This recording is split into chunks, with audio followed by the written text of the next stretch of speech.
Part 1, A Big Change. Hello. My name is Anna. I'm your English guide.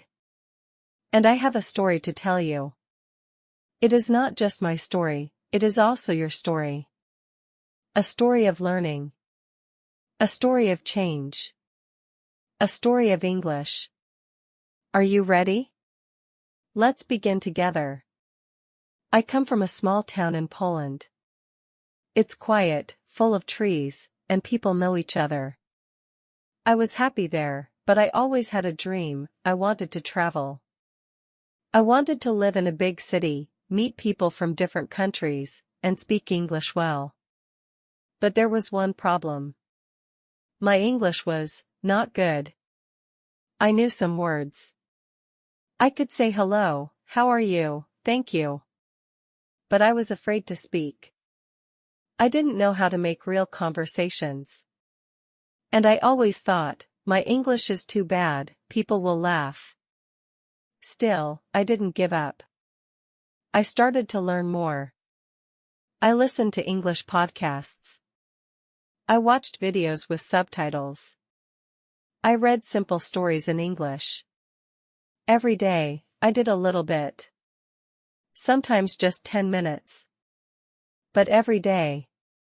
Then, something big happened.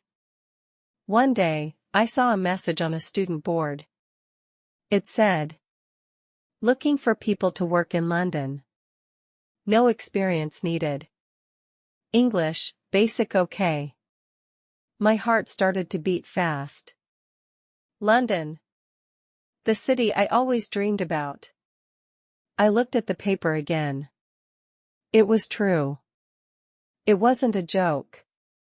And I felt something strong inside me, maybe this was my chance. I was scared. I didn't know if I was ready. But I sent a message.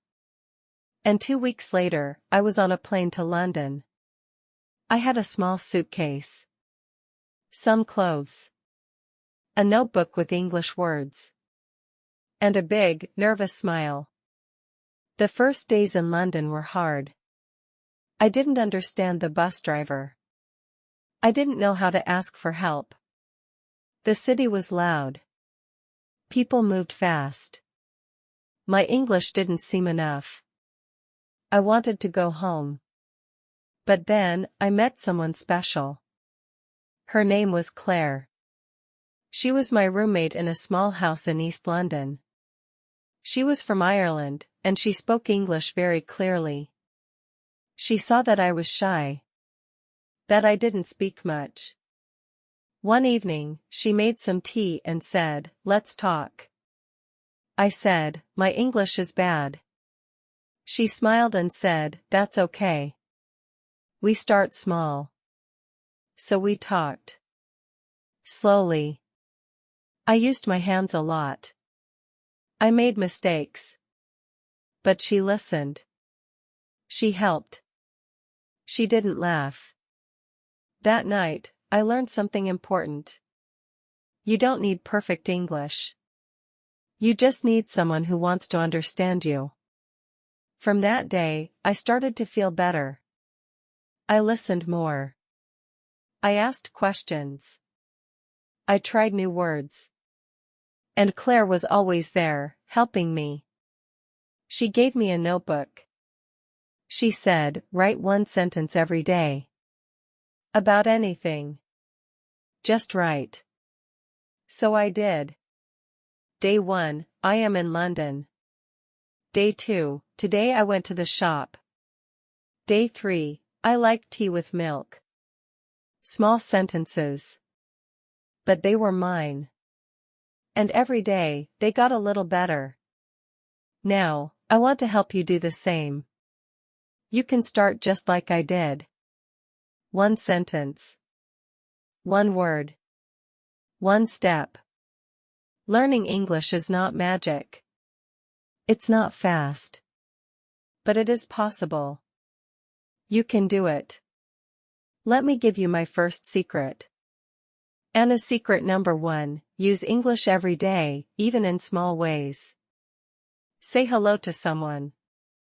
Read a sign in English. Watch a short video and repeat one sentence. Write a little note in English. Even think in English. These things add up. You don't need to study grammar books for hours. You don't need to memorize 100 words every week. You need to live with English. Just like you drink water every day, you need a little English every day too. And guess what? You are already doing it. You are reading this now. That means your journey has started. You are brave. You are learning. And I'm here with you. In the next part of this story, I'll tell you more about how I learned English with music and stories. I will also share how I made my first English-speaking friend, outside of Claire, and how that changed everything for me. You don't want to miss it. Remember, small steps lead to big changes. Today you read. Tomorrow you speak. And one day, you'll tell your own story, in English. Stay with me. Part 2, The Magic of Music and Stories. So, where were we? Ah yes, I had just arrived in London. I was living with Claire, my kind roommate, and slowly, my English was improving. Every day, I tried something new. Every day, I took a small step. But one day, I was tired. I sat in my room and thought, learning English is hard. There are too many words. Too many rules. I will never speak like a real English person. Claire heard me sigh. She knocked on my door. What's wrong? She asked. I'm tired. My brain is full, I said. She smiled. Then don't study today. But I need to learn, I said. You can learn without studying, she said. Let's listen to some music. She turned on a song. Don't Stop Believing. It was an old rock song. I didn't understand all the words, but the music made me feel something. I listened. I moved my head. I smiled. Music is English, Claire said. And it's fun. Listen. Sing. Feel the words. So that night, I searched for songs with lyrics. I listened to slow songs. I read the words. I sang along. At first, I sounded silly. But I didn't care. I was learning. And I was enjoying it. Here's something important I want to share with you. English music is your free teacher. It teaches you new words, pronunciation, rhythm, and feeling. Start with slow songs. Use subtitles. Read the lyrics. Then try singing a little bit. You don't need a perfect voice. You only need curiosity. This is Anna's secret number 2, let English be fun. Don't make English your enemy. Make it your friend. Besides music, I also started reading short stories. I found a book for children at the local library. The sentences were simple. The words were easy.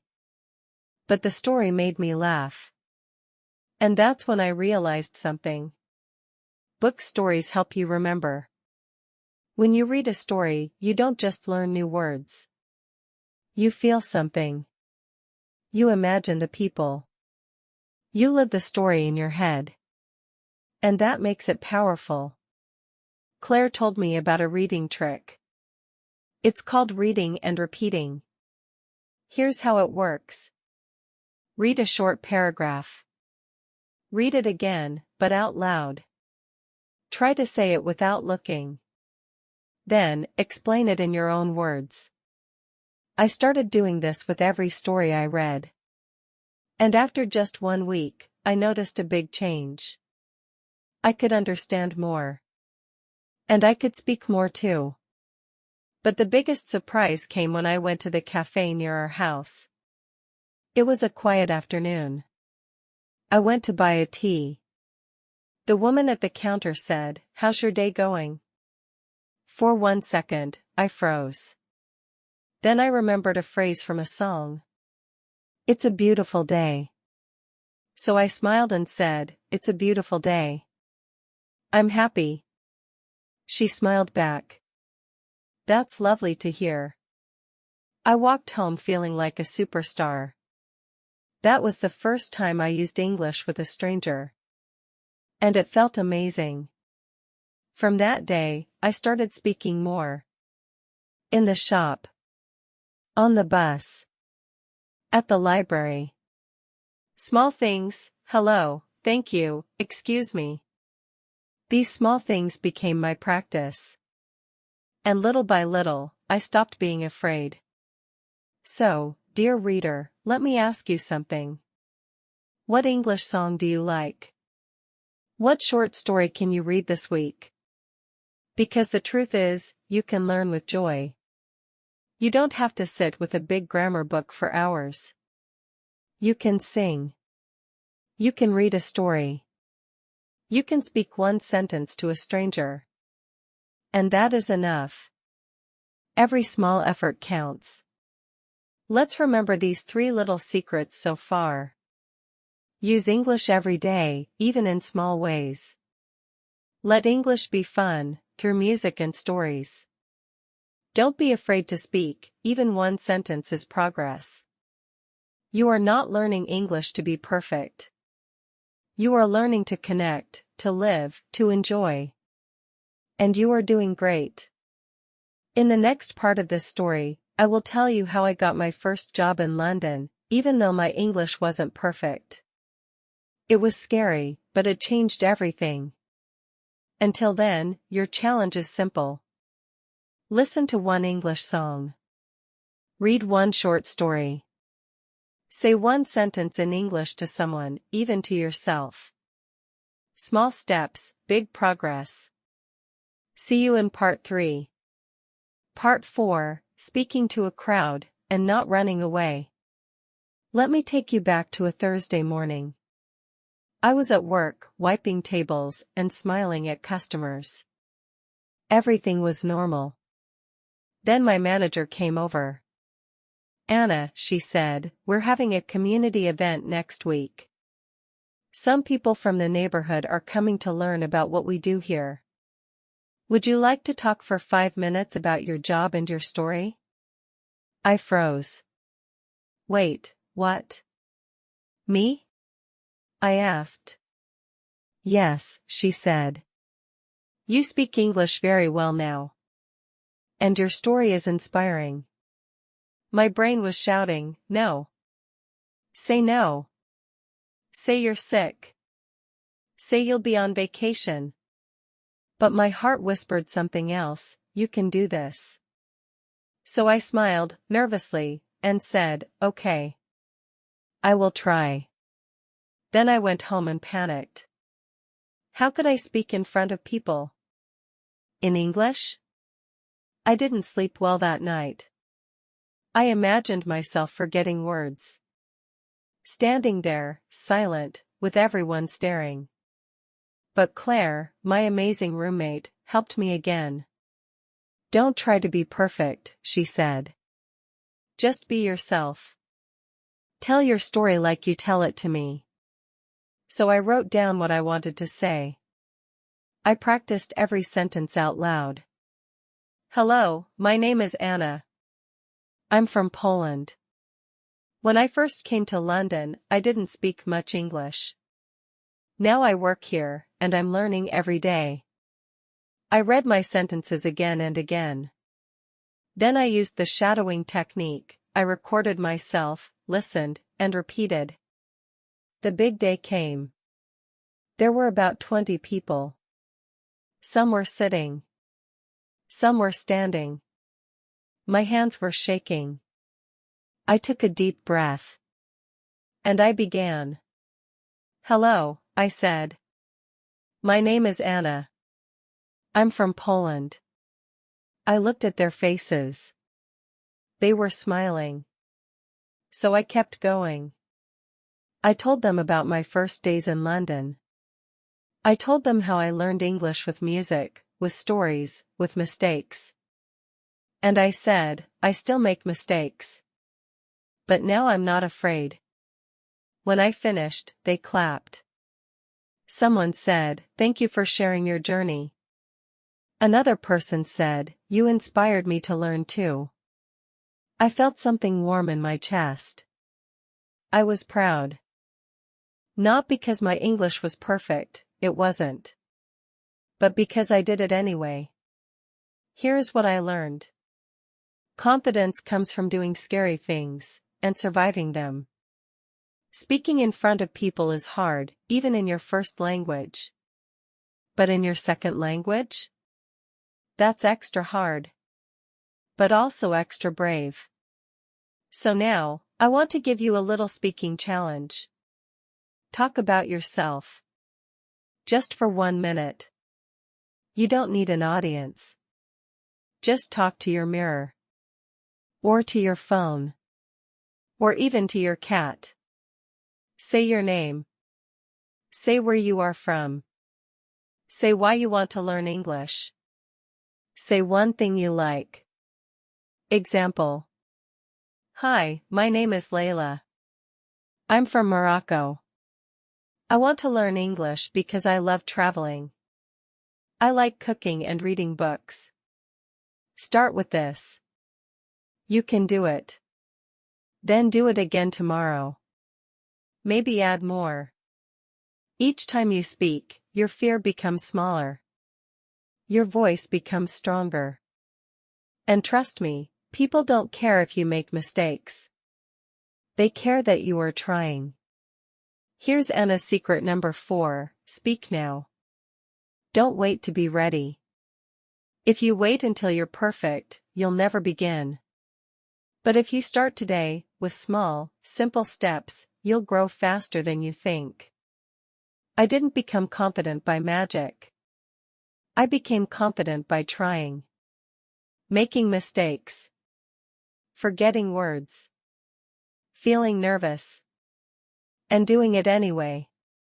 So yes, you, can do it too. In the next part of this story, I'll share how I made a close friend through English. It wasn't easy at first. But it changed my heart. And it showed me that language is not just about words, it's about connection. Are you ready? You've come this far. I'm proud of you. See you in part 5. Part 5, a conversation that changed everything. After the presentation at the cafe, something in me shifted. I was still learning, still making small mistakes, but I had done something difficult, and I knew I could do more. People started to talk to me more often. I was no longer the quiet girl from another country who only smiled and nodded. I had become part of something. It felt good. One rainy afternoon, the cafe was slow. Few customers came in, and the streets outside were quiet. A woman came in alone. She was wearing a green coat and had a red scarf. She sat down at the window with a book and ordered a tea with lemon. I brought her the tea and said, "That's a good book." She looked up, surprised, and smiled. "You've read it?" she asked. "Yes," I said. "A few months ago." I didn't understand every word, but I liked the story. She told me it was one of her favorites. We started talking. She asked me where I was from, and I told her. I told her about my first days in London, about how I couldn't understand anything, how I got lost at the train station, and how I used music to learn new words. She laughed at some of the stories and listened carefully to others. She told me her name was Nora. She was a writer. She liked sitting in cafes to think and read. That small conversation became something more. Nora started coming in every week, sometimes twice. We talked a little more each time. First about books, then about places we had traveled, and later, about everything else. One evening, when the cafe was closing, she asked me if I wanted to go for a walk. We walked in the cold evening air, talking about our lives. She told me she once lived in Spain for a year and had to learn Spanish. She understood how difficult it was to live in another country and learn another language. That moment felt special. It was the first time I felt completely understood. From that evening on, Nora became my friend. A real friend. Not just someone to practice English with, but someone who truly wanted to know me. She corrected my grammar sometimes, but always gently. She helped me find better ways to say things, but she never made me feel small. And when I forgot a word or said something in the wrong order, she waited. She gave me time. She smiled. And I kept going. Our conversations were better than any English class. They were real. They were about things that mattered, about fear, about family, about hope, about what we wanted in life. That's when I understood something important. Speaking English is not just about knowing words. It's about using those words to share yourself, your ideas, your stories, your questions. And when you do that, English becomes more than a language. It becomes a bridge. I stopped worrying so much about mistakes.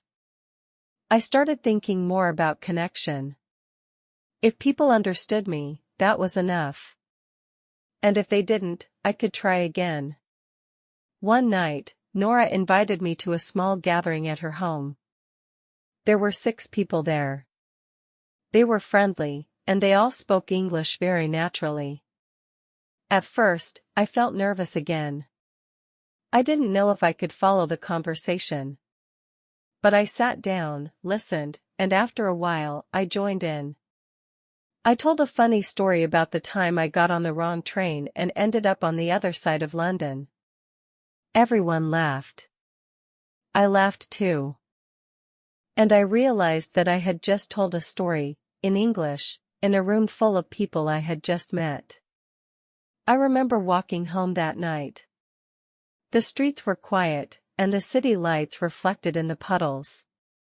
I thought about how far I had come. A few months ago, I was afraid to ask for help at a supermarket.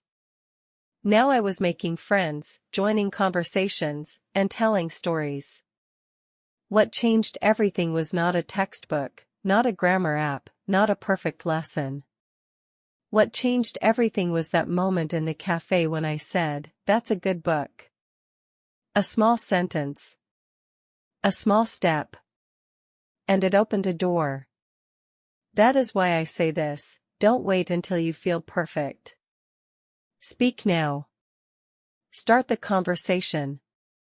Even a simple question can become the start of something beautiful. You never know where it will lead. In the next part, I'll tell you how I started writing in English. Not just little notes, but longer things, letters, emails, even a blog. And how writing gave me even more confidence, not only in English, but in myself. Let's keep going together. Thank you for listening to this story. If you liked it, write about it in the comments and subscribe to the channel so you don't miss new stories.